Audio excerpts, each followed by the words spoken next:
looking at this stuff, like, first of all, you mainly want to go, like, over Disc Priest, I'm assuming, right?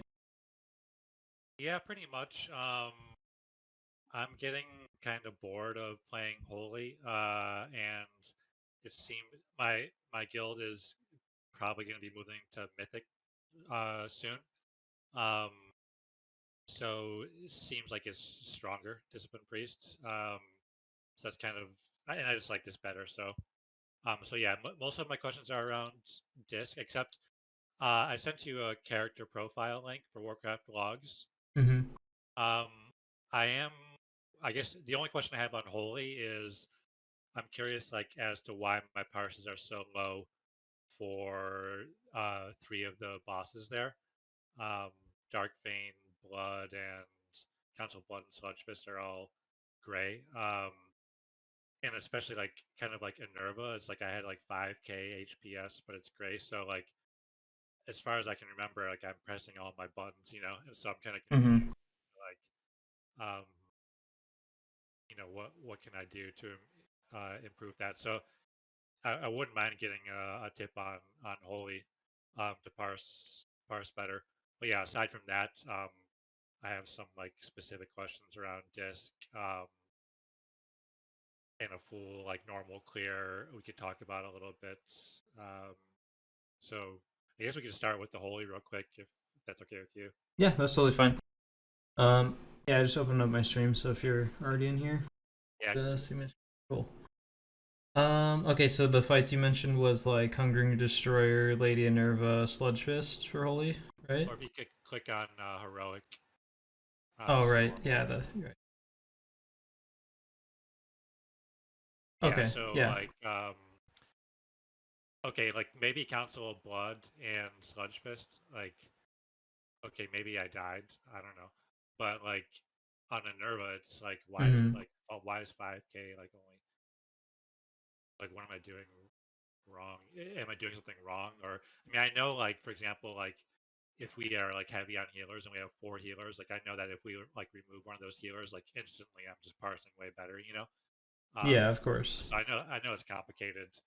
Um but I still am interested in just, having good Yeah, no, you definitely have the right looking idea good. because usually, like a gray parse, you can. It's safe to say that you're definitely like doing something wrong if you're gray parsing like consistently on multiple bosses.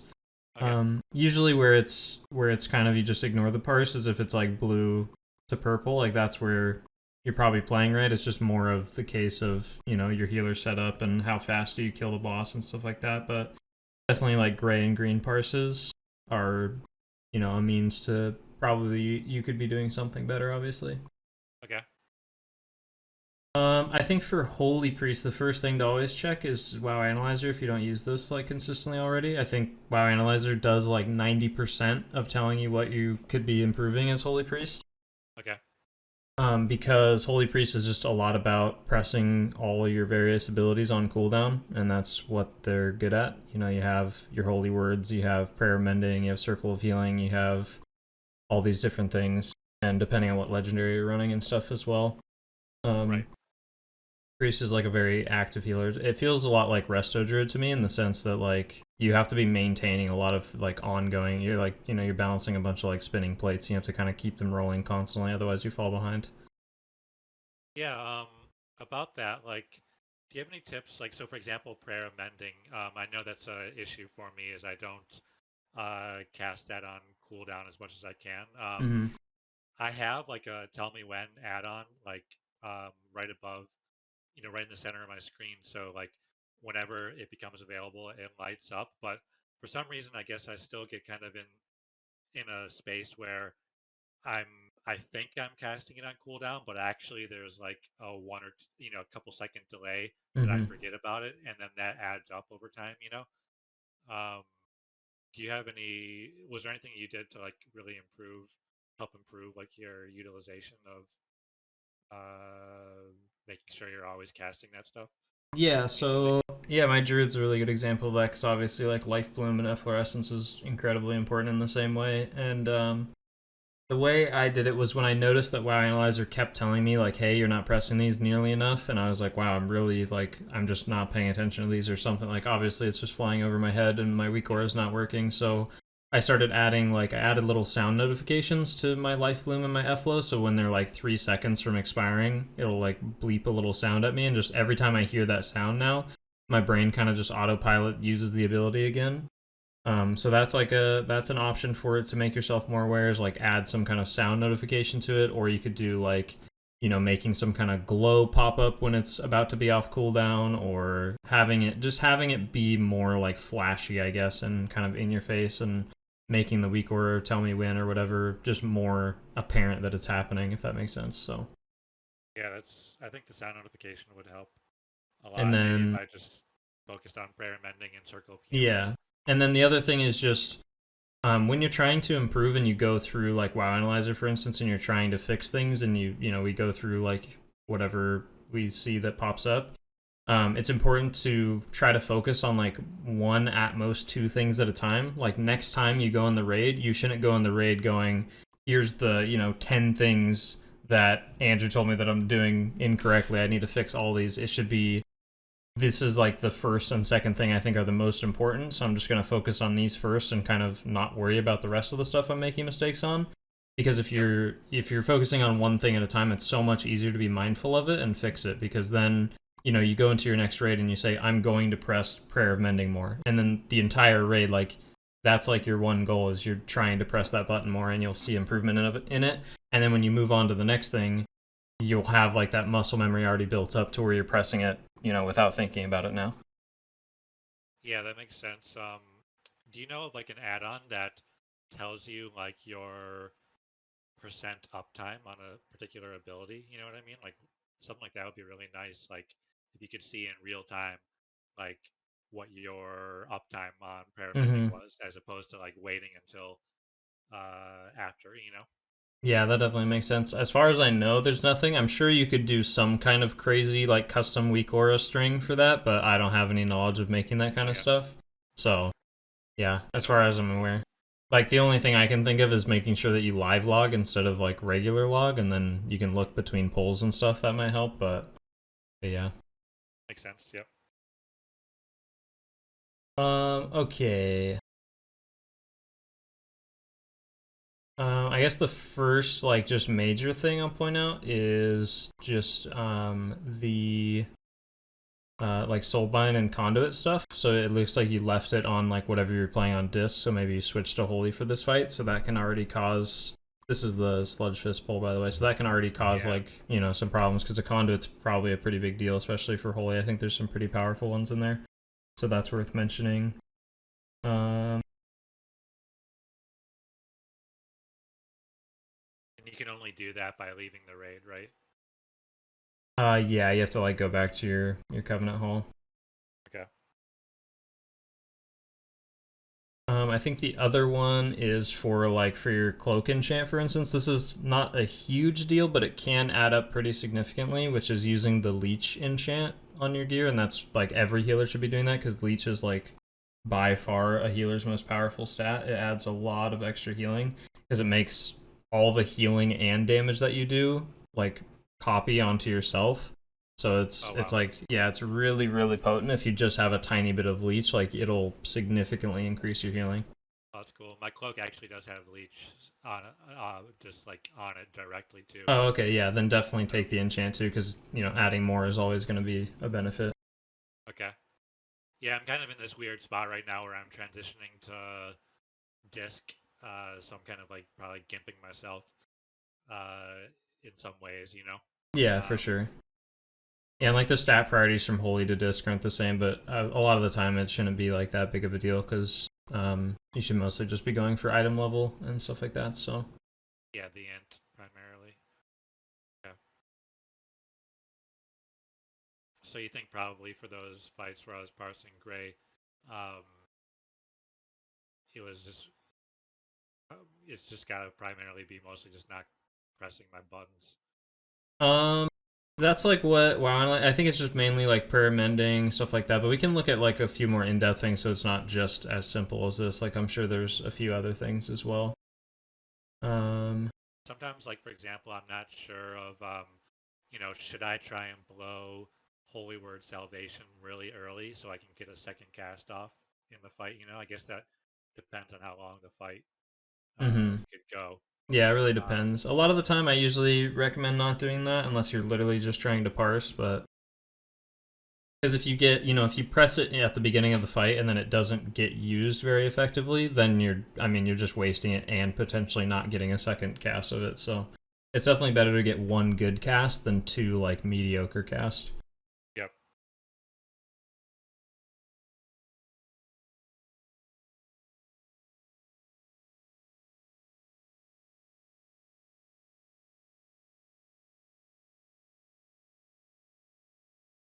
Okay, so this was actually last night then. Um, yeah, so this is weird. Like, um, I didn't die. Uh, Mm-hmm. I really gave it my all, and thought I was pressing all my stuff. Apparently not, though. It's weird. I don't know.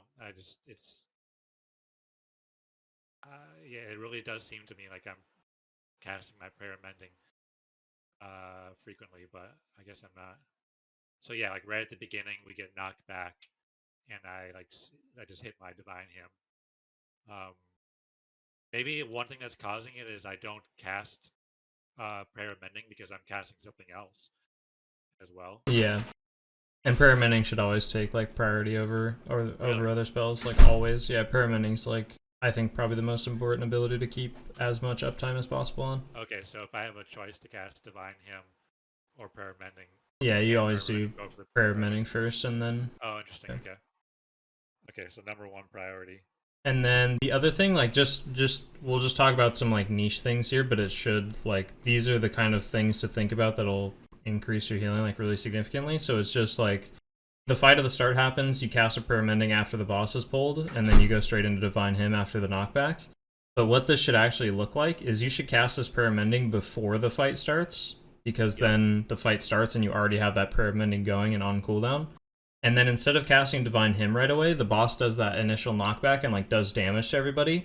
So you should use an instant cast spell first, like your holy word serenity, because then it's an instant just like pop a bunch of people up from where they got knocked down, and then you can like go into that divine hymn right after. Okay. Because then you're immediately putting that holy word on cooldown, and that's again more important than putting like divine hymn on cooldown right away. That makes sense. Yeah. And then like you finish casting the divine hymn, and then you can cast another prayer of mending, and then I think from what I know, I think you're running benediction in this fight, if I'm not mistaken. Yeah. And if you're running benediction, yeah, okay, I just wanted to make. So when you run benediction, you should pretty much there's never really a time to cast renew. Like you shouldn't be You'll, hard casting renew. so I'll say the only time that I cast renew is when I'm just sitting there and everybody's full. Okay. Um, that I'm sure about that. Like the only time I cast renew is when I'm just like, what do I do right now? Mm-hmm. Everybody's full health. So I just like, oh, I might as well cast renew, I guess. Yeah, I think this is something that as you get like in the mythic rating and stuff, this will become more like natural to you and stuff. But when you have those moments of downtime, you should always default to just pressing smite. Like you should Okay. always default to like a no mana cost DPS spell that just because that's way more helpful. It may not result in a better like H like a healing parse or something like that, or may result in less healing total, but it's going to be so much more beneficial. Like pressing 3 smites here instead of 2 renews would be way better on the boss than it would Yep. be as like these renews just going out on the group, because no damage is really going to happen for a significant amount of time. And I need to Um, get into that habit for discipline priest in a big way. yeah, because just like all this downtime, like basically these like gaps that are happening between these spells. So you have like this prayer mending, and then it goes into the holy word serenity, and then a renew, and then there's another little gap, and then a renew, and then another big gap. Like whenever there's those gaps should always be filled by smites. Like pretty much always. Okay. The less you have of these gaps, the more uptime and like just general, stuff you're going to be doing. And if you're trying to think of what to do, like if you're in those moments where like I don't know what to press right now, just press smite and think about it while you press smite. Yeah. Okay. Makes sense.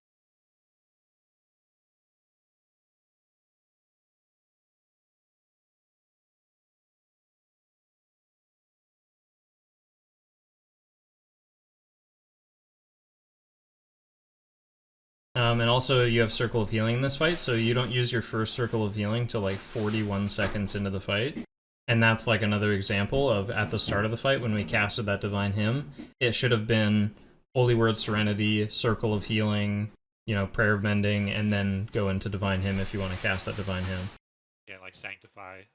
Yeah, you want to literally, you want to get everything on cooldown that has a shorter cooldown first before you use like a big major cooldown that you have to sit there for like 7 seconds and cast. Yeah, that makes sense. That definitely makes sense. Okay.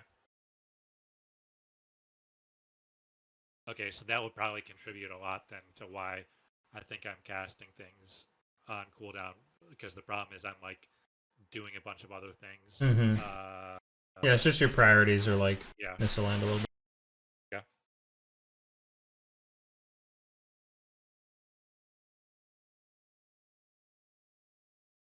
And it's just as you scroll through like this timeline, for instance, like just all these huge gaps, this is what's adding up to you not doing enough healing. Like these should just always be filled with smites if you don't have anything to do, but if there is healing to do, it should be, Prayer of Healing, Circle of Healing, Holy Words, stuff like that.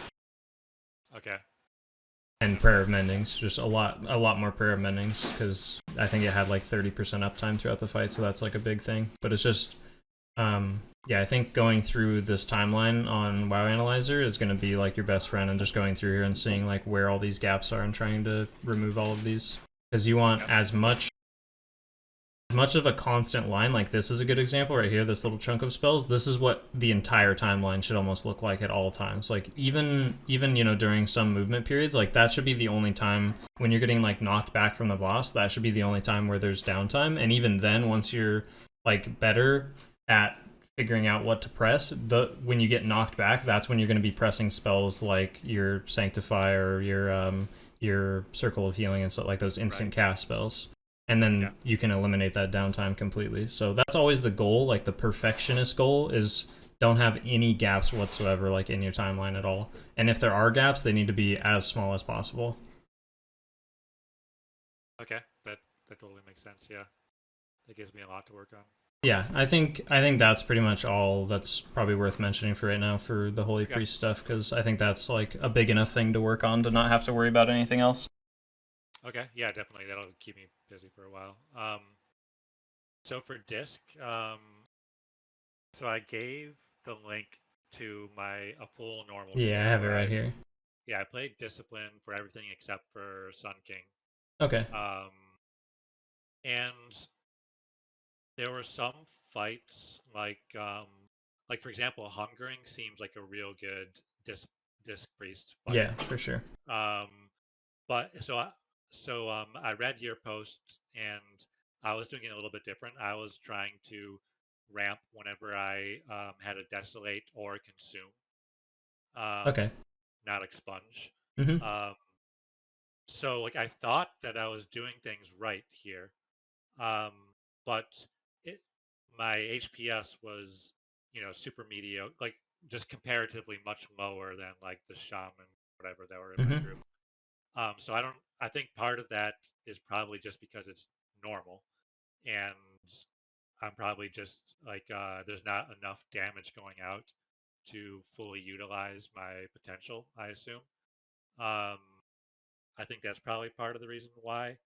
And then maybe another reason is that I'm not doing the in between ramps well enough. Um, so I'm curious to have your take on that. Like, is that true? Like, I shouldn't expect to really be able to be the number one healer as disc in normal. Like, is there something going on with that, or? It depends, because I think on a fight like Hungering Destroyer, you can still like absolutely do a ton of healing if your ramps are done correctly. You're obviously not going to do as much as say like in Heroic or Mythic, obviously, because there's just less damage.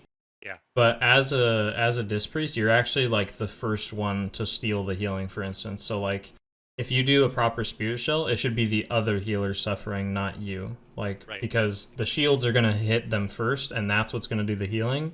And then after the shields are depleted, that's when the other healers get a chance to heal. Makes sense, yeah.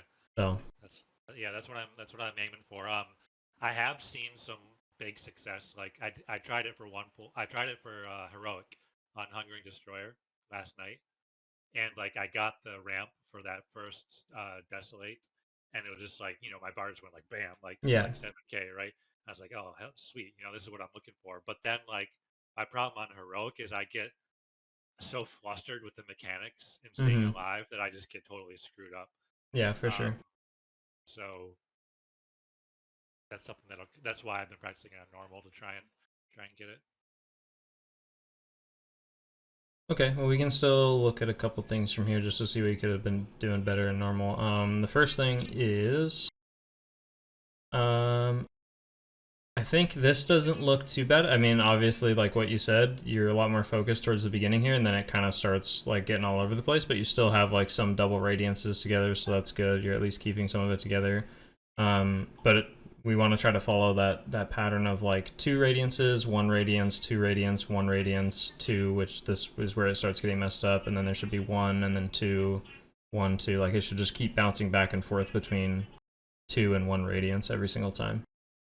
Um, One yeah, issue go I ahead. have is so let's say I do 2 and then I press Spirit Shell, and then afterwards I'll just cast 1 Radiance. Hmm. One issue that I have is like I'll be watching my bigwigs timer, and it'll be unclear to me whether I can ramp for the next ability.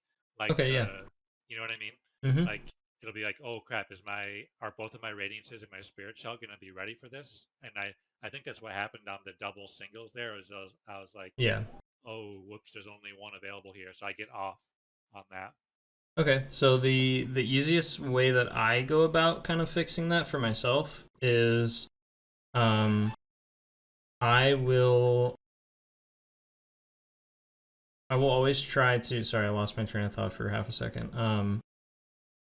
The 1 radiance that you use after using a double radiance, once you use that 1 radiance, you should just tell yourself in your head, like, no more using 1 radiance until I know for sure, that I have either 2 radiances up or I have Spirit Shell ready. And that's usually the go-to sign is like if you're if you're obviously tracking your radiance charges and cooldown and stuff like that, you just use those 2 radiances, you ramp, and then you use 1 radiance, and then you just hold off everything and you don't do anything else until those 2 radiances are back and ready to be used. And if you're not sure, then you just wait until they're ready, and then you have a little bit of a late ramp or something. Okay. But that's why you just keep an eye on the cooldown, and generally, like you can tell if you're ready to use. If you only used 1 radiance in the downtime, then there will always be 2 available by the time Spirit Shell comes back off cooldown. So you can use Spirit Shell's cooldown as like a metric of am I going to have 2 radiances available yet or not? Okay. Um, and then the way you do that is just like if Spirit Shell is like within 10 seconds of being available, then that's when you're usually good to do like the double radiance and ramp and all that kind of stuff. So Yeah.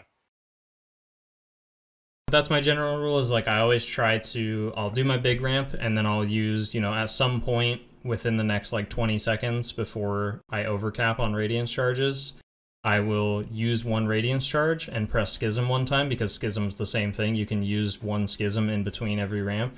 So I'll use like that 1 schism and that 1 radiance, and then I'll just tell myself, okay, no more pressing schism or radiance until they're both back up. Makes sense.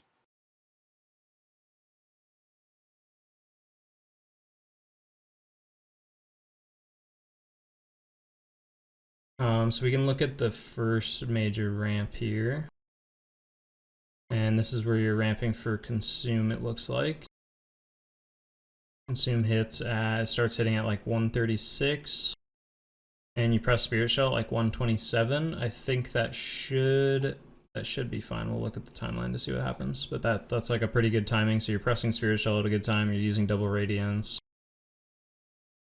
So just so I'm sure, Mm-hmm.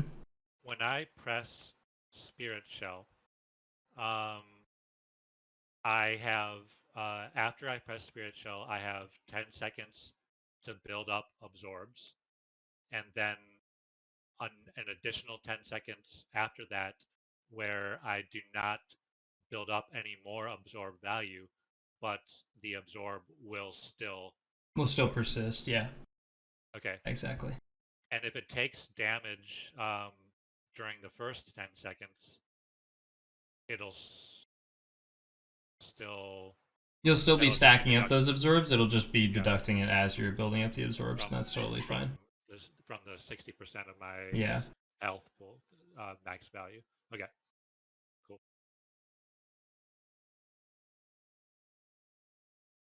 It's not always perfectly clear from reading the Blizzard ability text. Oh yeah, for sure.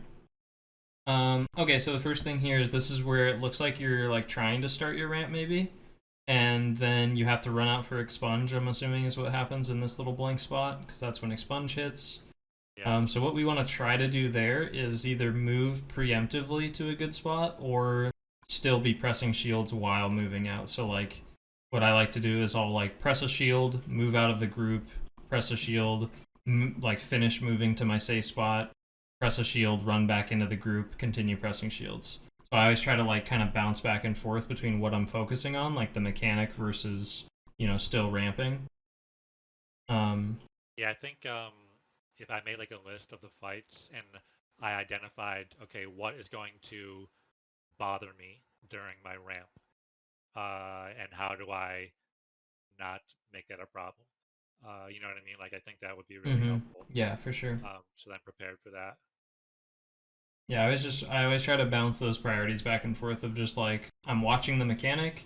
I know that I'm safe for a second, so I'm going to press a shield, and then I'm going to look back at the game and make sure that I'm safe for another second, press another shield, and I just keep like going back and forth. And even if it's more delayed, it's better than just not pressing anything and doing the mechanic, if that makes sense. So Okay. so because these atonements get applied so far back, they're going to fall off by the time you press Spirit Shell, so we just have to consider this as the ramp rather than those first three.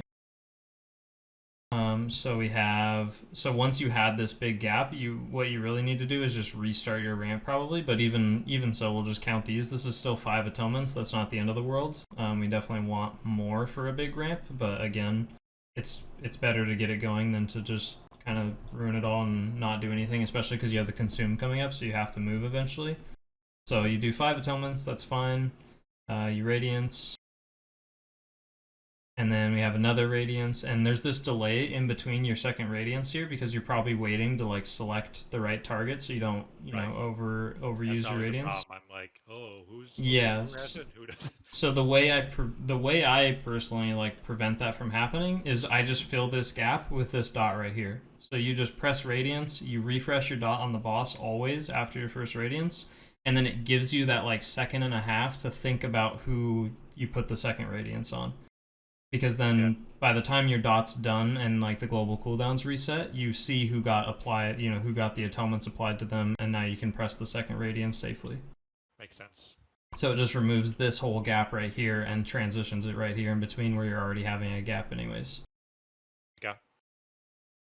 Okay, so we have the 5 atonements, a Radiance, we refresh our dot here, Radiance again, and then right here is where we press all of our cooldowns, and I think...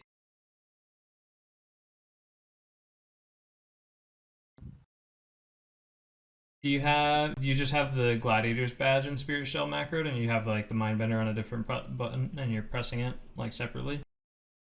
Those should all be part of the same macro. Oh, okay. Yeah. I think what it is, it's actually the GCD delay from the dot. That's what it is. Okay. Okay. So that's actually totally fine. I just wanted to make sure you have it macroed because the Mindbender's just like slightly off angle, so I don't know if you're like mashing 3 keys at the same time or something, but that's fine. No, yeah, they're definitely all on a macro. Okay. And then we have Schism, and then we go Penance, Mind Blast. So the first thing, and I think I noticed this when I opened the log at first, is you're not using Mind Games, but you are Venthyr. And I think I just switched to Venthyr like a couple of days ago. So yeah, that's probably a miss on my part, is not having incorporated that into it's not part of my muscle memory yet. Yeah, that definitely makes sense. And that should just always be again, like we want to try to follow a consistent pattern, so this just becomes like something that you don't have to think about is, right. You apply those atonements, you press your first Radiance, you refresh dot on the boss, you press second Radiance, press cooldowns, Schism, Mind Games, Mind Blast, Penance. Like it should almost always be in that order every single time. And the reason we do that is because when you press Penance here and then you Mind Blast, this Mind Blast isn't going to hit like if you applied more atonements like you know originally were supposed to, like back here, it would miss these like first 2 atonements because they'd fall off by the time you press Spirit Shell, so that Mind Blast wouldn't hit those atonements, and that's like your heaviest hitting ability is Mind Games and Mind Blast. So that's why we press those first. Okay, so it's the highest, whatever is the most. Yeah, exactly. Yep. And then the only time you would swap penance and use that first, for instance, is if you need to move. But what we can see here is after you're done casting Mind Blast, you cast 1 smite and then you have to move because of Consume, which you could have just moved penance instead of casting it here. We could have casted it at the back half, right. And then that would have allowed you to move while casting penance, so you wouldn't lose like all that extra downtime. Okay. So yeah, go ahead. So I cast penance. Okay, so Spirit Shell at about 87.5 seconds, and then so that means I have until 97.5 to build up damage. But it looks like I didn't. I mean, we don't. I could have got more smites in. Yeah, 100%. Yeah. And even once you hit 97.5, you can still keep going because there's still atonements on people from your double radiance. It's just that they're not empowered by Spirit Shell anymore, but they still do healing. So like once those shields get depleted, if the raid's still taking damage from something like, say, Consume, then you can still be hitting the raid with, you know, you still hit the boss with smites and it'll still be healing the people who have atonements on them. Because you essentially... the absorb shields after 10 seconds, they become atonements? Well, it's just you still have those atonements active on people because that's what's creating the absorb shield. Is like Spirit Shell makes your healing, instead of healing people with your atonements, it applies shields to people with your atonements. Okay. But Spirit Shell's duration is different than atonement duration, so you can still keep healing people after Spirit Shell expires, essentially. How long is the atonement duration? I think it's different for each one. Yeah, so based on Radiance, I think you're gonna have like 60% of, I think, isn't it? Yeah, I think the average duration is like 14 seconds, so it's going to be about like 10. So you have like, once you press Spirit Shell, you only get a few extra seconds to like keep pressing Smite, but it's still, okay. You still want to be pressing Smite like, let me find this really quick.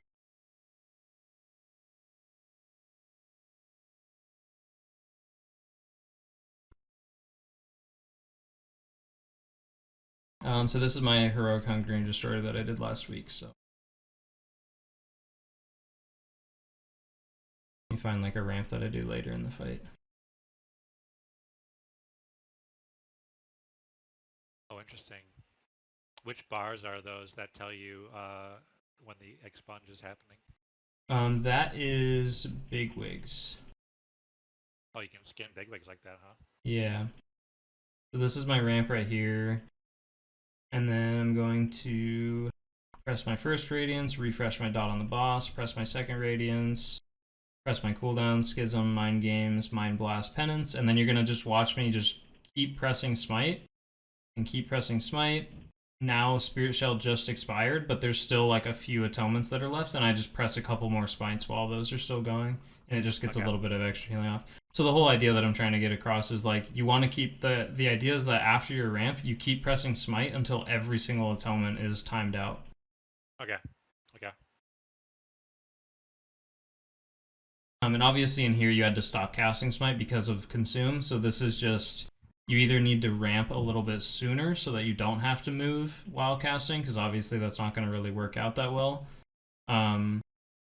Or the other option is you just ramp for like a different ability besides Consume, or you use Penance to get out of the group for Consume, and then you can like cast Smite while you're sitting, you know, out on the edge of the room after you move. So makes sense. Because just missing this many Smites at the end is going to severely impact like how much you're healing with Spirit Shell and all that. So. Okay.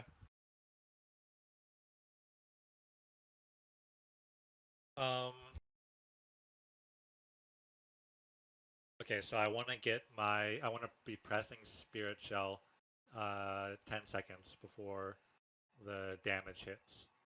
Yep, and if it's an ability like Consume, you might even want to go a little bit earlier. Like if it's an ability that's going to force you to move, or it's going to cause you to not be able to spam cast Smite at the end, then you might want to move it back to like, say, 12 or 14 seconds before the ability hits.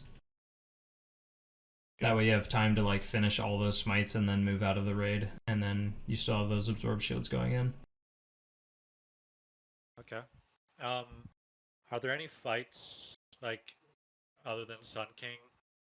Like if I'm that you would say aren't really that well suited to disc. Um, like okay, so let's take Huntsman for example.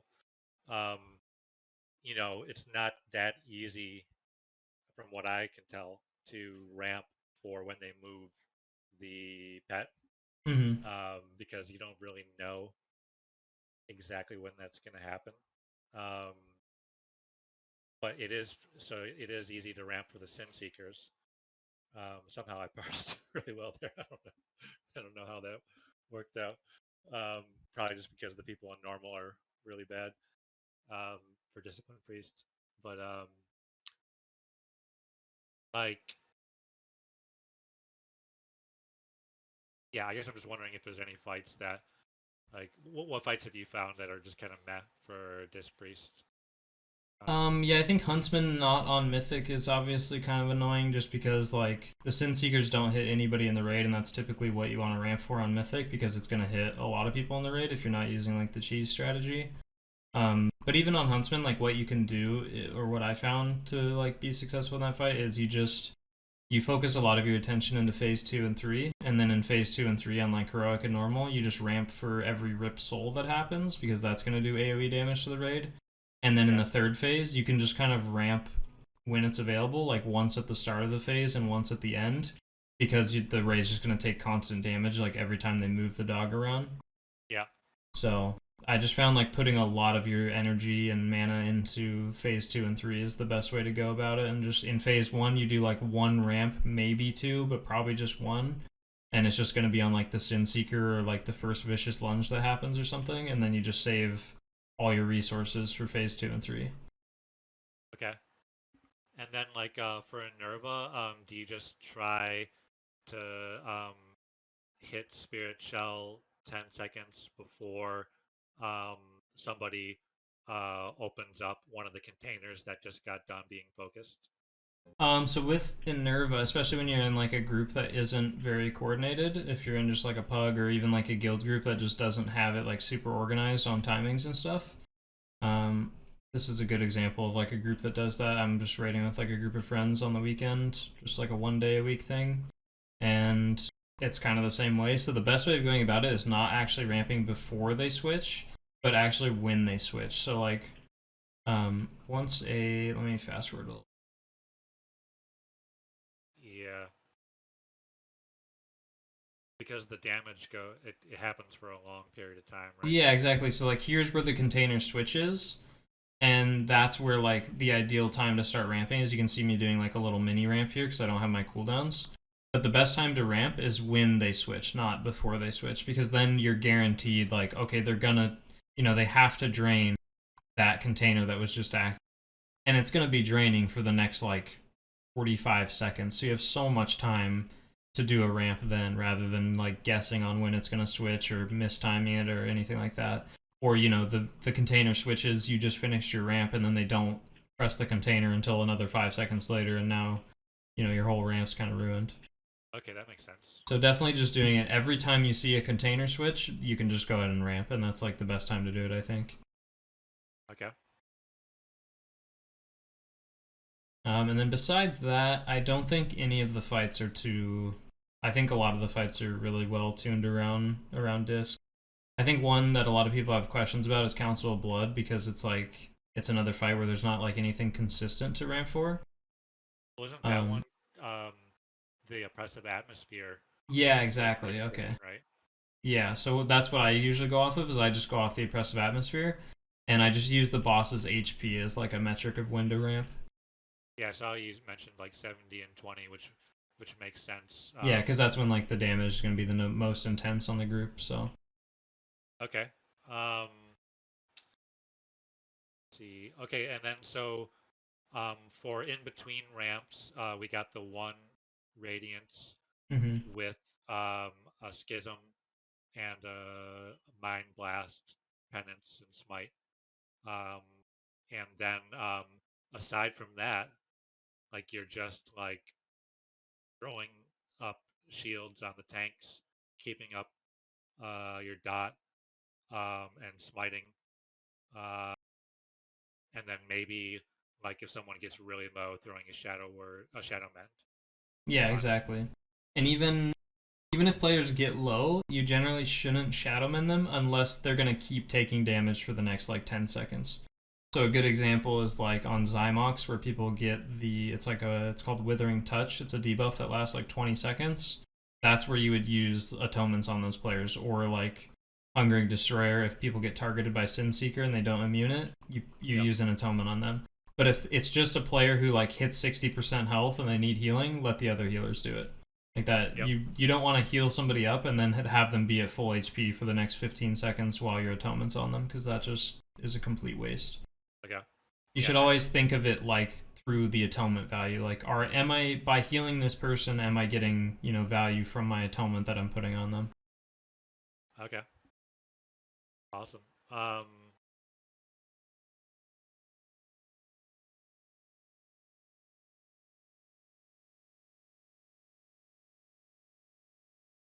that's an interesting way to look at it. So I see a person, um, yeah, uh, Yeah, every time you see yeah. So someone like it's taking kind of like a damage, little bit more of a selfish healer yeah, instead of and I mean yeah. it's not even the sense of being selfish. It's just you're doing what you're good at, and that's what you should be Right. doing. Because the other healers should be doing what they're good at. Because there's other Yeah. healers who are way better at spot healing a player that's at 60% health than you are. Yeah. It's not my job to like keep the tanks up with shadow mends. No, not at all. You Yeah. just keep atonement on them. And I mean, if someone is gonna absolutely die and no one's gonna heal them, then yeah, sure, throw a Shadowman on them and Right. like save the raid. But always try Yeah. to think of it through like that lens when you heal somebody, you're stuck healing them for the next 15 seconds. So Okay. Yeah, that's awesome. I think I just have one more question. hmm So for Mythic Plus, Disc Priest, um, how do you go about like um, learning when you can preemptively avoid damage? So for example, like do you look at like details like damage taken and just learn which abilities do the most damage and you just need to learn that and then just cast it before it happens type of thing? Or um, I'm just wondering how do I approach like, because I'm not doing Spirit Shell hmm in Mythic Plus, but I am like, from what I understand, it is still optimal to like cast Rapture before damage comes in, yeah, for sure. Like if rather you than can, like, yeah, rather rather than than during. reactively. Yeah. Um, yeah, the best advice Mythic Plus is always a tricky topic because it honestly just takes a lot of practice. Like you just have to go in there Yeah. and you just have to do a lot of trial and error and figure out what's causing you problems personally. Right. Because I for instance heal like a 15 on my priest and I won't press Rapture once throughout the whole dungeon because I feel like I don't need to press it. But Okay. then somebody else goes in there and they're doing like a +9 and they're like, I can't out heal this. Like I'm pressing Rapture on cooldown and my group's still dying. So it just is a lot of just personal trial and error. And yeah, you just have to kind of learn what Okay. bosses or what trash mobs are doing, unavoidable AoE damage to your group, and that's when you should generally try to line up things. Okay. Awesome. Okay. Well, that really helps out a lot. Yeah, it's kind of like, um, yeah, it's been tough to switch over to discipline. So it's really nice to have someone to talk about it with because no one in my guild has any clue what I'm Yeah, talking no, about. that's understandable. Yeah. It's definitely a very complex spec, but I think that's why I enjoy it so much. Yeah, I mean, it seems kind of like it's gonna be more relaxed to play, like because like you kind of like maybe I'm wrong, but it seems like once you get it down, you're just kind of like, well, I just do this thing at these timings and Yeah, 100%. that's No, it. it's definitely like it's a very ebb and flow spec that feels really good once you start getting the hang of it and know where to place your cooldowns and know like where you know you're doing your specific job at what you're good at, and the rest of the time is like your downtime, and you're just letting the other healers do their thing, and then when it's time for you to do your thing, you're ready to go. And Okay. and yeah. Awesome. Well, yeah, thanks a lot. I appreciate it. I got a lot of stuff to work on, but I'll hit you up with any other Of questions. course, yeah, yeah. Hit me up, and if you need to chat about another log, or if you want to jump in voice again and talk, just let me know. I'm always available to make time, so just let me Okay, know. yeah, awesome. Yeah, I mean, yeah, I'm sure I'll have plenty to work on with this for a while. So maybe like after I have like worked on all this, and if I am stuck on anything else later, I can. But this will definitely Hmm. keep me going for a while. Yeah, and I'm always available to just like send you some like feedback through text, and if that's easier, so we can kind of pass stuff back and forth. So Okay, sweet. Thanks a lot, man. I appreciate cool. it. Yeah, thank you for taking the time to chat. Yeah, take care. Yep, have a good one.